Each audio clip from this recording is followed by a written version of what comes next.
तर बघा मैत्रिणींनो, आज आपल्या किचनमध्ये होणार आहे अगदी गुणकारी सरबत. तर उन्हाळा स्पेशलमध्ये आपण भरपूर अशी सरबत पाहिली, पण आजचं सरबत जे आहे अतिशय गुणकारी आहे. म्हणजेच तसं थंडावा तर देतच हे सरबत, पण त्यातले जे इन्ग्रेडियंट आपण घातलेले आहेत अगदी सगळे गुणाने सुद्धा थंड आहेत. त्यामुळे अतिशय हेल्दी आणि पचनासाठी अतिशय चांगलं असं हे सरबत आज आपण करणार आहोत आपल्या किचनमध्ये. तर हे जे आहे अगदी बघा, त्याचा नॅचरल रंग आहे आणि मस्त असं चवीला सुद्धा लागतं.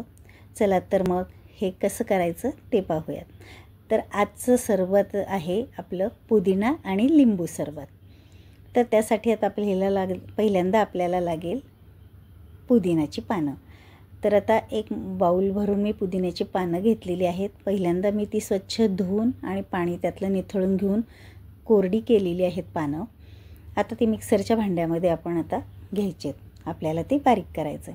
तर आता वाटीमध्ये बघा मी खडीसाखरेचे खडे घेतलेले आहेत. अगदी मोठे मोठे आहेत, 8-10 मोठे मोठे खडीसाखरेचे खडे आहेत, पण ते अशा पद्धतीने पाहिजेत.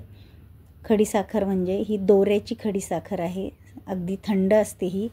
आता ही जर तुमच्याकडे नसेल तर तुम्ही साखरही वापरू शकता, पण ही जर खडीसाखर वापरली तर हे सरबत आपलं अगदी गुणाने सुद्धा थंड होतं. तर आता ते मी फोडून घेतलेलं आहे खडीसाखरेचे खडे. त्यातले जे दोरे असतील ते मी काढून घेतलेत. म्हणजेच आपलं हे जे आहे 4 ते 5 चमचे आपण खडीसाखर घेतलेली आहे. नंतर 2 चिमूट काळं मीठ घेतलं आहे. नंतर पाव चमचा भाजलेल्या जिऱ्याची पावडर घेतलेली आहे. आणि आता एक लिंबू आपण पिळून घ्यायचं आहे त्यामध्ये. तर एका लिंबाचा रस त्यामध्ये आपण टाकायचा आहे. तर आता दोन्ही लिंबांचं भाग बघा आपण आता रस काढून घेतलेला आहे. आणि आता त्यात अजून थोडेसे आपण 4-5 तुळशीची पानं टाकलीत, म्हणजे अगदी आपला हा हेल्दी सरबत होतो. आणि पुन्हा 2 चिमूट आपलं साधं मीठ घातलेलं आहे. आता आपण वाटायच्या अगोदर पहिल्यांदा आपण हे सब्जा बी घेतलेलं आहे 1 चमचा. आता वाटीत आपण हे भिजत ठेवायचं आहे. अगदी लगेच भिजतं, मस्त फुललं जातं. हे सुद्धा गुणाने थंड आहे. म्हणजेच या उन्हाळ्यात हे जर आपण करून पिलो तर शरीर आपलं अगदी थंड राहतं. तर आता हे सगळं मिक्स करून घेऊयात. आता हे सब्जा बी आपण बाकीची प्रोसेस होईपर्यंत छान असं भिजलं जातं. तर आता ही वाटी आपण बाजूला ठेवून देऊयात आणि मिक्सरला आता आपण हे थोडंसं पाणी टाकायचं आहे. अर्धी वाटी मी पाणी टाकते आणि आता हे फिरवून घेऊयात. तर अगदी बारीक पेस्ट करायची.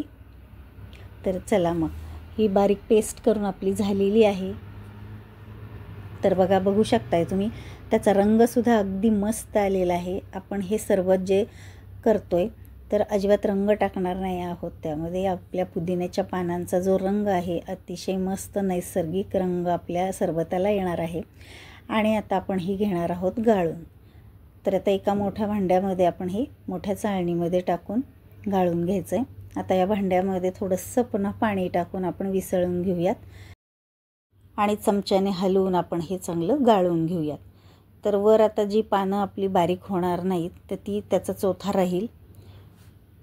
तर तुम्ही गाळून घेतलं नाही तरीसुद्धा चालेल, कारण एवढं काही त्यामध्ये दाताखाली मस्त पुदिन्याची पानांचं बारीक बारीक कण आले तरीसुद्धा खूप छान लागतात.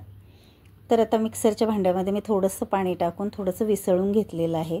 आणि आता हे जे आहे आपण चांगलं दाबून वगैरे व्यवस्थित गाळून घ्यायचं. तर आता बघू शकताय आपलं हे पानं जी आहेत ती गाळून झालेली आहे.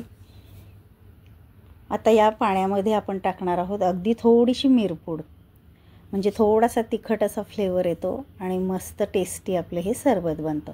आता हे एकदा मिक्स करून घेऊयात. आता ग्लासमध्ये आपण लगेच सर्व करूयात. तर 2 ग्लास मी घेतलेली आहेत. तुम्हाला जेवढं थंड हवं तेवढे तुम्ही बर्फाचे आईस क्यूब टाकू शकताय. तर आता मी 3-4 बर्फाचे खडे टाकलेले आहेत त्यामध्ये. आणि आता त्यामध्ये टाकणार आहोत अर्धा ग्लास आपण हे पुदिन्याचं बारीक केलेलं पाणी. तर अर्धा ग्लास आपण हे टाकूयात. यामध्ये 2 ग्लास होतात. आणि आता थंडगार असं एकतर माठातलं पाणी तुम्ही घेऊ शकता किंवा फ्रीजमध्ये जर पाणी तुम्ही ठेवलं असेल तर ते पाणीसुद्धा घेऊ शकता. तर आता ग्लास भरून मी पाणी टाकलेलं आहे. अर्धा ग्लास आपण हे जे वाटलेलं पुदिन्याचं पाणी आहे ते टाकलं होतं आणि नंतर आपण थंड पाणी टाकलेलं होतं. आता त्यामध्ये आपण सब्जा बी भिजलेलं जे आहे ते टाकायचं आहे.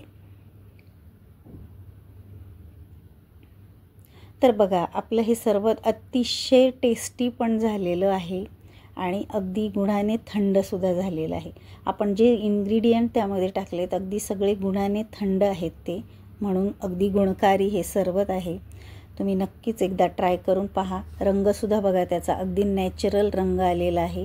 ताज्या ताज्या पुदिन्यांची पानं तुम्ही जर घेतली आणि हा सरबत जर बनवला तर अन्न पचनही छान होतं आणि दुपारच्या वेळेस अगदी थंडगार असं हे सरबत आपल्याला एन्जॉय करायला मिळतं. तर बघा छान असं हे सरबत आपलं तयार झालेलं आहे. तर तुम्हाला हे सरबत किंवा आपले व्हिडिओसुद्धा कसे वाटतात हे मला कमेंट करून पण सांगत चला.